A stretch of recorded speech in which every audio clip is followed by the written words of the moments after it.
Tuan, kabar bahagia apa yang ingin kau sampaikan? Tanya Tuan Yong santai. Duduk di sisi ranjangnya dengan hanya memakai celana boxer pendek. Kami telah berhasil menemukan jejak keberadaan Nona Aurel, Tuan. Jawab Zhang mantap. Benarkah? Di mana dia?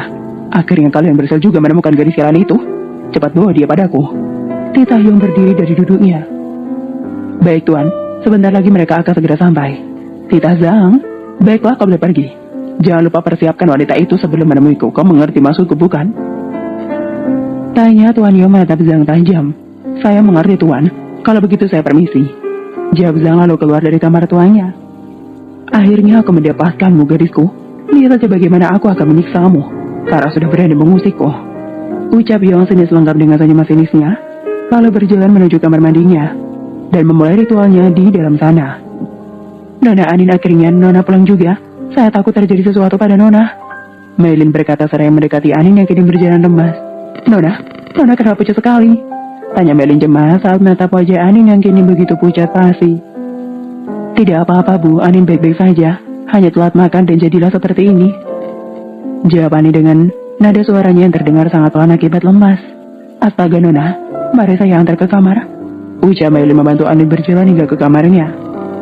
Non, mau makan apa biar ibu buatkan? Tanya Maylin membantu Anin duduk di sisi ranjangnya. Apa saja Bu? Jawab Anin. Baiklah Non, kalau begitu ibu tinggal ke belakang ya. Ucap Maylin meninggalkan Anin sendiri di kamarnya. Kenapa kepalaku pusing sekali ya? Tubuhku rasanya sangat remuk. Apa yang telah aku kerjakan sampai selelah ini? Tubuhku juga sangat lengket. Lebih baik aku mandi dulu. Ucap Anin lalu mengambil piyama dan menuju kamar mandi. Sampai di dalam kamar mandi, Anin segera membuka semua kain yang melekat di tubuhnya. Matanya membulat seketika saat melihat banyaknya tanda-tanda merah yang berada hampir di sekujur tubuhnya. Bukan itu saja, Anin juga sempat merasa heran saat ia merasakan nyeri di bagian intinya. Tidak biasanya seperti itu. Penasaran, Anin pun menundukkan kepalanya menatap bagian intinya di bawah sana. Teriak Anin memecah ke di dalam kamar mandi itu. Saat matanya menatap bagian terlarangnya begitu berwarna merah keunguan dan bahkan juga membengkak. Saking takutnya Anin yang sekarang lebih cengeng, menangis seketika. Yang ada di dalam pikirannya saat ini adalah dia terserang penyakit yang mematikan. Anin segera mengambil handuk yang ada tadi dia bawa. Melilitkan handuk ke tubuhnya, Anin segera keluar dari kamar dan masih menangis histeris. Nona Anin, apa yang terjadi Non? Nona kenapa menangis? Tanya Maylin kaget. Ketika melihat Nona mudanya menangis dengan memegang handuknya erat. Bu, Anin punya penyakit Bu, bagaimana ini Bu? Anin masih mau hidup Bu. Anak Anin bagaimana Bu? Dia bahkan belum lahir Bu, Anin juga belum tahu keadaan adik Anin. Anin belum mau mati Bu, si Anin tidak lama lagi Bu. Anin takut Bu. Ucap Anin diakhiri tangisan histerisnya. Memangnya Nona Anin kenapa? Sakit apa Non? Tanya Maylin mendekati Anin masih menangis histeris. Hormon kehamilan benar-benar merubahnya menjadi sangat mengamah dan juga sangat cengeng. Itu Anin bengkak dan ada warnanya Bu. Ucap Anin dengan menangis semakin histeris. Yong tersenyum saat melihat bahwa hanya menyeret paksa Aurel yang kini telah dipakaikan ligre yang begitu seksi, menampakkan semua lekuk tubuh indah miliknya. Tuan, saya mohon lepaskan saya Tuan. Ucap Aurel memohon. Tidak semudah itu baby. Apakah lupa apa yang telah terjadi waktu itu? Ucap Yong menarik tubuh Aurel masuk ke dalam pelukannya. Sedangkan bawahannya langsung pergi setelah memberikan Aurel pada tuannya. Saya tidak tahu Tuan, saya mohon lepaskan saya. Jawab Aurel berkilah. Kau berani berbohong padaku? Bentak Yong melempar Aurel kasar ke atas ranjangnya. Tuan, saya mohon jangan begini. Saya akan memberikan uang pada Tuan jika memang saya harus membayarnya. Lagi pula saat itu juga Tuan yang menikmatinya. Saya yang rugi Tuan. Saya masih perawan saat itu. Jawab Aurel berusaha membenarkan diri. Berani sekali kau menjawabku. Apa kau lupa bagaimana cara menggodaku? Thor, kasih flashback Thor. Ucap Yong memberi perintah pada Outer yang kini lagi bimbang. Bentar aja ya Tuan Yong, ini adegan plus lagi. Ini aja belum lolos kontrak. Nanti kalau lulus kontrak baru Outer kasih adegan kalian di hotel waktu itu. Jawab Outer yang kini kembali semangat setelah mendapat semangat dari para diri tercintanya. Bengkak dan warna. Ucap Ibu Maylin dengan bingung lalu mendekati Anin. Memapat tubuh Nona mudanya yang kini hanya memakai handuk pendek membuat lekuk tubuh aduhainya sedikit terekspos. Maylin mendudukkan Anin di sisi ranjang. Mana yang bengkak biar ibu cek dulu. Ucap Maylin pada Anin. Apa Bu? Tapi Anin malu Bu. Jawab Anin menundukkan wajahnya yang memerah. Kenapa harus malu Nona ini? Ibu ini kan ibu Nona sendiri jadi tidak perlu malu ya. Maylin berkata mencoba membujuk Anin. Sini ibu lihat ya, Nona tidak perlu malu. Ibu kan juga perempuan. Ujar Melin membaringkan tubuh Anin. Astaga, ujar Melin sedikit kaget. Tuh kan, bu bukan cuma di sana ya Bera, tapi di sini dan di sini juga. Tunjuk Anin pada dua gundukan kelapa mudanya. Ini sama dengan apa yang terjadi pada Anin dulu. Tapi Anin saat itu diperkosa bu, sedangkan Anin enggak pulang dari hotel. Anin ya sudah jadi begini bu. Ucap Anin kembali histeris. Tapi tunggu dulu, apa Anin juga diperkosa? Tapi kenapa Anin tidak mengingat apapun? Jangan-jangan Anin beneran diperkosa saat di hotel. Bayi Anin bagaimana bu? Humor kehamilan bukan hanya berubah Anin menjadi lemah dan juga cengeng, tapi juga berpikiran negatif dan memikirkan terlebih dahulu.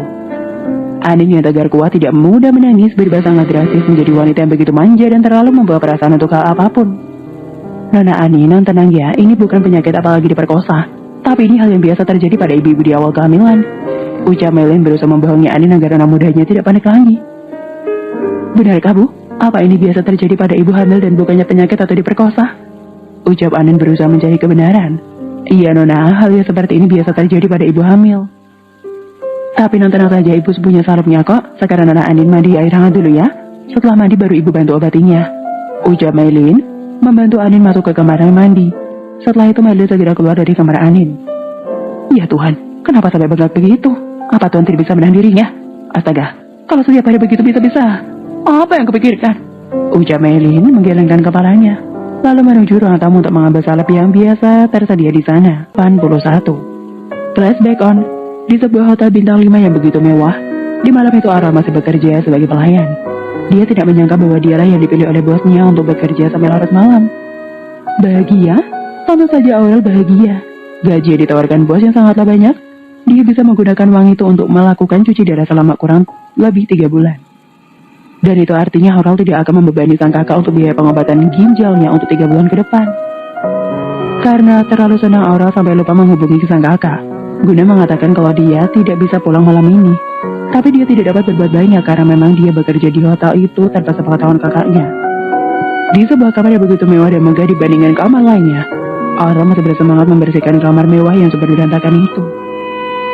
Tanpa banyak bicara, Aurel mulai membersihkan kamar itu. Cukup lama Aurel membersihkan kamar itu hingga akhirnya selesai juga. Aurel yang merasa sangat haus segera meraih minuman kemasan botol berwarna orange yang dia dapat dari bosnya. Tanpa merasa curiga sedikit pun Aurel segera melegakan dahaganya dengan minuman jerasa jeruk itu. Tak butuh waktu lama kini Aurel merasa sangat gerah. Aurel mulai kehilangan kendali. Aurel sudah seperti cacing kepanasan. Sedangkan mulutnya tidak berhenti mengeluarkan suara-suara yang terdengis. Menuju kamar mandi, Aurel langsung menenggelamkan tubuhnya di dalam bathtub berukuran jumbo di sana. Kemudian terdengar suara pintu yang dibuka. Yong tersentak kaget saat kini matanya menatap seorang gadis. Hari ini keadaan Anin telah membaik. Satu hari penuh Anin menikmati makanan buah tanpa disilin, dan dengan ajaibnya dia pulih seketika. Hari ini juga dia sudah diperbolehkan istirahat di rumah. Dan hari ini juga Anin pulang ke mansion bersama Ibu Melin. Sampai di mansionnya, Anin langsung diantar ke kamar untuk segera beristirahat. Dari jarak yang cukup jauh ada Presdir Silin dan juga sekretaris Chao yang memantau keadaan Anin. Apa yang aku masukkan ke dalam masakan itu? Kenapa istriku langsung sembuh setelah makan makananku? Tanya Presdir Silin, masih menatap punggung Anin yang telah masuk ke dalam kamarnya. Sepertinya putri Tuan sangat menyukai masakan Tuan, jawab sekretaris Chao. Apa kau bilang? Bentak Presdir Silin menatap tajam sekretaris Chao. Aku ingin anak pertamaku laki-laki dan bukan perempuan, ucap Presdir Silin dengan nada suaranya yang membentak. Iya Tuan, putra Tuan maksud saya, jawab sekretaris Chao. Tapi tidak dengan ekspresi ketakutan karena yang ada Presdir Silin lah yang ketakutan dengannya. Apa kau sudah memberi peringatan pada Yong? Tanya Presdir Silin.